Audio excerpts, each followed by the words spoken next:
And hopefully these are reminders of what really matters. So I want to share with you, an idea, which is that idea of like being impeccable with your word. And we're going to tie that into the lesson for today.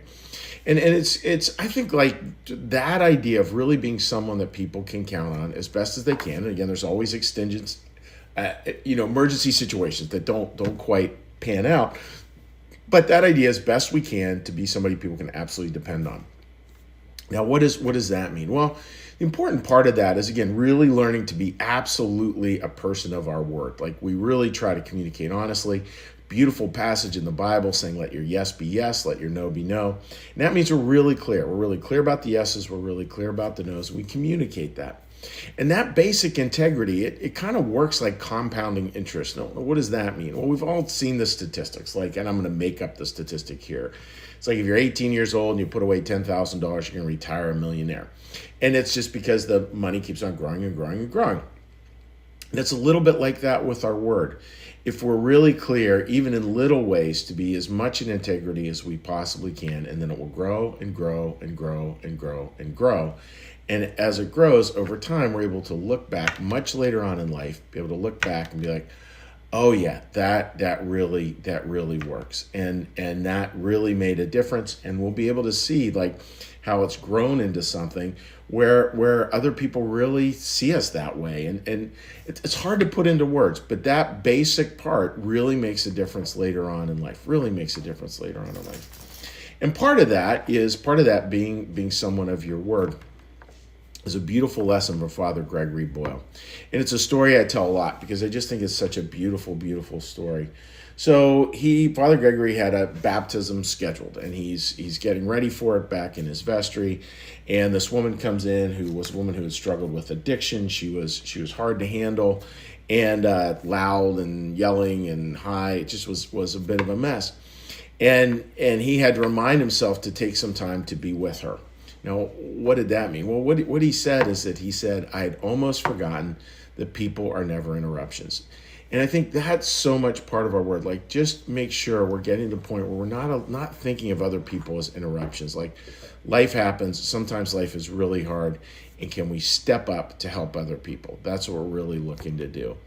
And and that's what we want to do. And sometimes that can be difficult. It can be, a lot of the time it's going to be inconvenient. But I think that's one way that we build our world is just when people know, and this is going to sound strange, when people know that our lives can be interrupted, and we will make sure to do what we can to help them out as best we can. So that's the thought for today, friends. Be a person of your word, and make sure as a person of your word that that people can depend on you. And that's the last lesson for graduate, because it really does matter. And it may not seem like a big deal in the moment, but over a lifetime, if you learn to live that way, that basic clarity of language, that basic honesty around language, that basic integrity of language, you learn to be in integrity with that for your whole life, pays huge dividends later on. Really does make a big difference. So that's my thought for today, friends, for lesson number 4. Be a person of your word. And as such, remember, people are never interruptions. So what we're going to do now is we're going to downshift and shift gears. And what we're going to do is we're going to ring the prayer bell, listen to the prayer bell, and we're going to do a prayer. We're going to do a blessing, and we're going to say hi to folks who've joined us on Facebook. So let's take a little breath.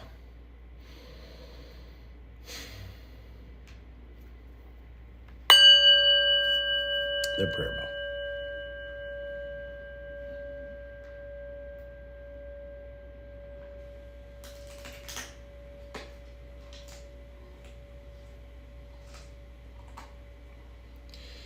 Be still and know that I am God.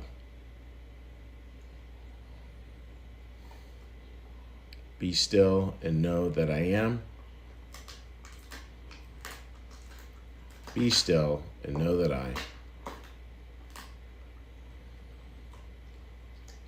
Be still and know that.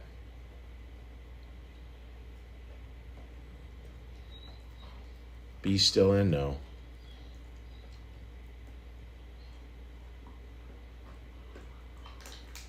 Be still and.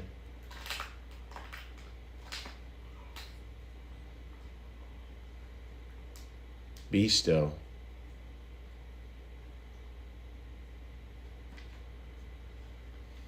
Be.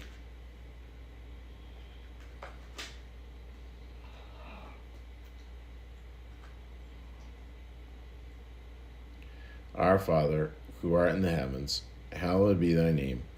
Thy kingdom come, thy will be done, as in heaven, so upon the earth. Give us this day our daily bread, and forgive us our debts, as we also forgive our debtors. And lead us not into temptation, but deliver us from evil. For thine is the kingdom, and the power, and the glory forever. Amen. May the Lord bless you and keep you. May the Lord make his face to shine upon you and be gracious unto you. May the Lord lift up his countenance upon you, bring you peace, and bring you home. Amen. All right, dear friends, let's take a quick look here and say a cheery hello to folks who are joining us. Ralph, good to see you joining us, Ralph. That was wonderful, by the way, seeing the little banter you and the boys from Pocono Mountain were having. Always good to see you joining us there, Ralph. And let me see here, looking over at New Church Live's Facebook page. Let's see who we got over there. Sherry, good morning to you, and Marcus, good morning to you. So, friends, just wishing you all the best. God bless, and we will see you on next week. This week, Curtis Childs will be preaching, but I'll be back with 10 Minutes of Calm next Tuesday.